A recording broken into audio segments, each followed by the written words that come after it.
23,000 new highly quality teachers were placed in these schools across the nation. We look forward to hearing more about the work that you've been doing. So to begin with all of this, I'm going to first start with Rukmini at Pratham. And you heard me mention that you've been doing this program in Read India that sets out to, by 2010, to reach every child in India and make sure that they have basic levels of literacy and math. An incredibly ambitious goal, an incredibly ambitious target. You've reached more than half of India.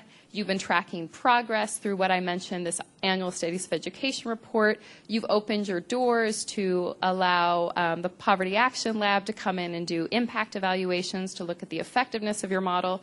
But can you tell us, what does it look like to actually get 20 million children reading?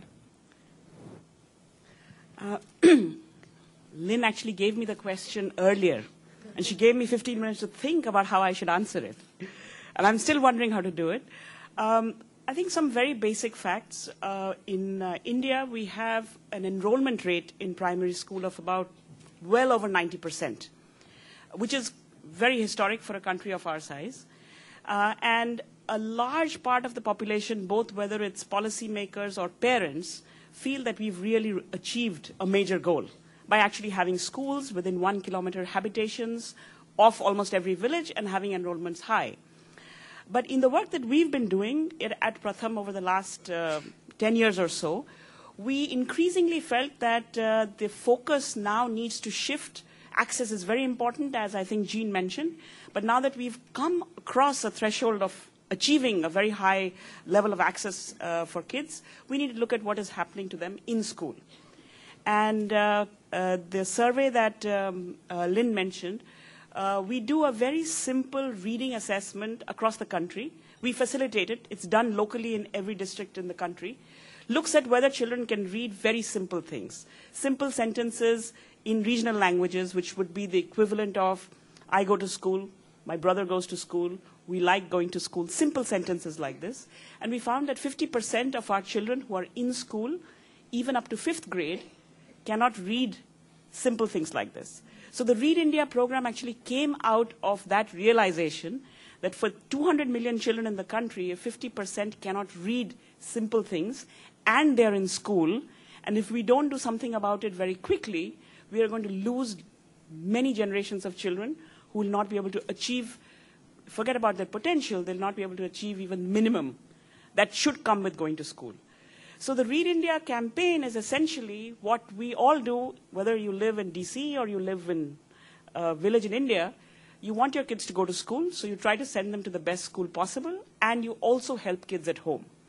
So within the campaign, we work with school systems, we work with teachers, but we also mobilize large numbers of village volunteers who are educated. They may not be college educated, they may not even be high school educated, but who are well above a primary school level to help kids who haven't learned to read or do basic math work with kids in the village. So to just give you a quick example, this summer we have summer vacations for a month or two in every state in India. And in about 350 districts, we have about 600 altogether. There was at least 1 or 2 young people in each village working with kids who haven't yet learned how to read. So the numbers actually at the village level seem manageable. There's about 50 or 100 kids who need help. But in a country of our size, if you multiply it by that many villages, it comes to the numbers that you're talking about. So what are the essential pieces of what it is that you do to actually get the children reading? You're working with volunteers. What's the role of the government? How are you working on materials? Couple of very simple elements. You have to find the time to pay attention to kids who haven't learned how to read. In our schools, often, the way that teaching is done is that there is a curriculum that is specified for a particular grade level, and the teachers teach to the curriculum, ignoring the fact that there is a large numbers of children who are well below the level that they need to be at.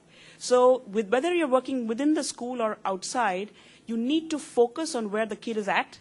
So the simple reading assessment really helps. And you need to set aside time so that you can achieve the goals that the assessment kind of indicates that you're going to do. The second thing you need is you need some adults. They could be teachers, they could be youth, they could be volunteers. You need to have some adults who are going to help the kids to do this. Third thing is you need reading materials. You need to have simple, very simple, very attractive reading materials that children can have access to. They need to be very reasonably priced. They need to be distributed. And finally, I think you have to be able to measure how far you've come periodically. So I think these are the key elements. Our belief is that we work with the government wherever the governments are willing, but we work any case. If the governments are not, governments are usually willing, but it takes them a little bit of time to get on board. So in state after state, I think as citizens you have to move ahead, and usually if it's a good idea, the government comes along. Thank you very much. Let's turn to Mali, a country with far fewer people but much higher illiteracy rates. And so Maria's been working in some pretty harsh conditions. She's been working in communities where more than 90% of the communities are illiterate. But she's developed a pretty powerful model for how to get the community involved in and around the school with these communities that are illiterate, get them to develop a plan for improving the school. She's been working with teachers to get them to adopt a method for teaching reading. They've developed an innovative integrated curriculum, and they're doing a lot of this work in mother tongue. And in Mali, there are many languages. I know of at least 8. Maria can tell us just how many there are. And so, Maria, you are in the process of actually scaling a model that you've been working in a number of community schools, and now you're actually involved in the process of taking it to scale. If you succeed in showing that you can do mother tongue instruction for these kids and provide a high-quality education, what will it mean for Mali?